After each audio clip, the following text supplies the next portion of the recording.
আসসালামু আলাইকুম। আজকে আমি কথা বলবো আমাদের আরেকটি ছোট্ট একটি বন্ধু জিয়াদকে নিয়ে। জিয়াদের বয়স হচ্ছে 7 বছর। ওর সেরেব্রাল পালসি রয়েছে। ও বেশ কিছুদিন চিকিৎসা পাওয়ার পরে আলোকিত পথে আমাদের স্কুলে আসছে। 3-4 মাস হচ্ছে। এখন আমরা প্রথমে আমরা জানি যে সেরেব্রাল পালসির যে ফিচারগুলো রয়েছে, ফাইন মোটর এবং গ্রস মোটরের প্রচুর সমস্যা থাকে।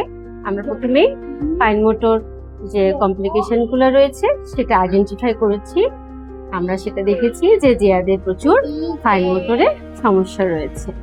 এখন আমরা বেশ কিছুদিন ধরে জিয়াদকে ফাইন মোটর যে অ্যাক্টিভিটিসগুলো রয়েছে, আই হ্যান্ড কোঅর্ডিনেশনের যে কাজগুলো, এই যে ওর হাতের আঙ্গুলের সাহায্যে এবং চোখের সমন্বয়ে যে ছোট ছোট কাজটি রয়েছে সেটা বেশ কিছুদিন ধরে করাচ্ছি।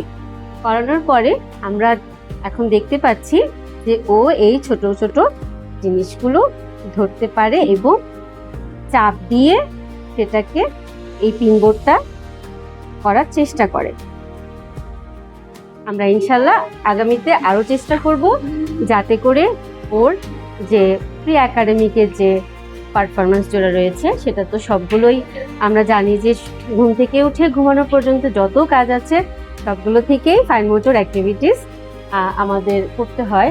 হাতের ছোট ছোট কাজ থাকে, হাতের আঙ্গুলের কাজ থাকে, সেটার জন্য আমাদের ফাইন মোটর অ্যাক্টিভিটিসটা বাড়াতে হয়। এই জন্য আমরা জিয়াদের জন্য এই কাজগুলো নিয়েছি। পরবর্তীতে আরো অনেক কাজ নিয়ে আপনাদের সাথে দেখা হবে। আজকে এই পর্যন্তই। আমার জিয়াদের জন্য দোয়া করবেন। আল্লাহ হাফেজ, সবাই ভালো থাকবে।